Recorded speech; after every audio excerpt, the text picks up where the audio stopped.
என் அப்பனே கணேசா, குரு பிரம்மா குரு விஷ்ணு குருதேவோ மகேஸ்வரா, குரு சாட்சாத் பரபிரம்மம் தஸ்மை ஸ்ரீ குருவே நமக. சதாசிவ சமாரம்பாம் சங்கராச்சாரிய மத்தியமாம் அஸ்மத் ஆச்சாரிய பரியந்தம் வந்தே குரு பரம்பராம். ஜீவன் முக்தி மகானந்த சாட்சி பூதாய யோகினே மகாஸ்வாமி கனிஷ்டாய சிவாரியாய நமோஸ்துதே. ஹர ஹர சங்கர ஜெய ஜெய சங்கர, ஜெய ஜெய சங்கர ஹர ஹர சங்கர, காஞ்சி சங்கர காமகோடி சங்கர, சங்கரா சம்போ மகாதேவா. இன்னைக்கு நான் சொல்ல போகிறது தெய்வத்தின் குரல் 6ஆம் பகுதி, அம்பாளின் அழகு. அம்பாளோட அழகை வர்ணிக்கிறார் மகாபெரிவா. அம்பாள் எப்படிப்பட்டவள்? அவ அழகே உருவானவள். அது மட்டுமா, ரொம்ப அன்பானவள். நாம் எங்கெங்கே எந்தெந்த அழகை பார்த்தாலும் அதெல்லாம் அழகாக்கும் தாய் அம்பாள். அவளுடைய அருள் உள்ளமே தான் அழகு. அழகு வெள்ளமான ரூபமாக இருக்கா அவ. அம்பாள் அரூப அன்பே அவளுடைய ஸ்வரூபம். அரூபமாக இருக்கிற தன்னை அவளுக்கு குழந்தைக ஆகிய நாம் புரிஞ்சிக்கவே முடியல. அவளோட அழகு அரூபமாக இருந்தாக்கா நமக்கு எப்படி தெரியும்? அதனால தான் பிரம்மசக்தியாக அம்பாள் மாறினான். அம்பாள் என்ற ரூபம் எடுத்துட்டு இருக்காத தொட்டுத்தான். அவளுடைய காருண்யத்தினாலேயே உண்டான லாவண்யமே அம்பாளுடைய சரீரமா. அம்பிகை குறிப்பா ஸ்ரீவித்யா அதிதேவதையான திரிபுர சுந்தரியா இருந்திருக்கா. அம்பாளின் ரூபம் 3 லோகத்திலையுமே அவதான் அழகு. அவளை மாதிரி அழகு 3 லோகத்திலையுமே இல்லை.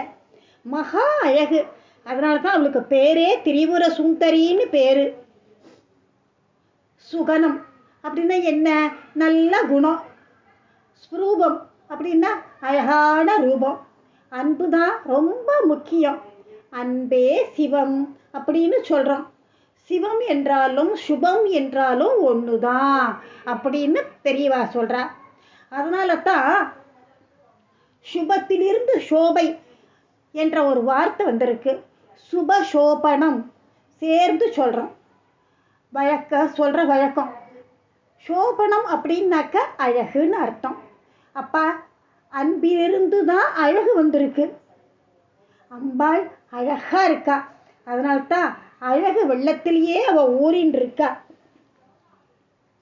அன்பே சிவமாவது ஆகும் அறிந்தபின் அன்பே சிவமாய் அமர்ந்திருந்தாரே அப்படின்னு திருமந்திரத்தில் சொல்கிறார்.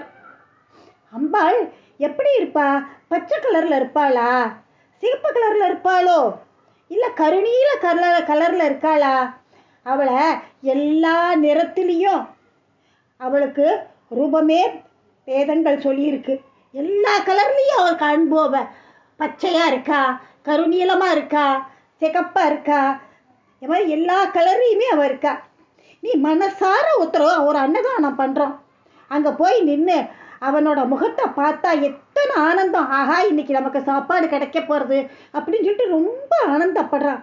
வாங்கிக்கிறவனுக்கே அந்த ஆனந்தம்னாக்க அன்னதானம் பண்ணுறவனுக்கு எத்தனை சந்தோஷம் இருக்கும். ஒரு 100 பேருக்கு அன்னதானம் பண்ணுறான், 1000 பேருக்கு அன்னதானம் பண்ணுறான், அவளுக்கு எவ்வளவு ஒரு திருப்தி இருக்கும். நம்ம அத்தனை பேருக்கும் கல்ப கோடி வருஷமா வேளைக்கு சாதம் போடுறாளே, அவள் முகம் எப்படி இருக்கும் ஒரு நிமிஷம் எல்லாரும் நினச்சி பாருங்க. நம்ம ஒரு 100 பேருக்கு சாதம் போடும்போது நம்ம முகம் அப்படியே பிரகாசமாக இருது.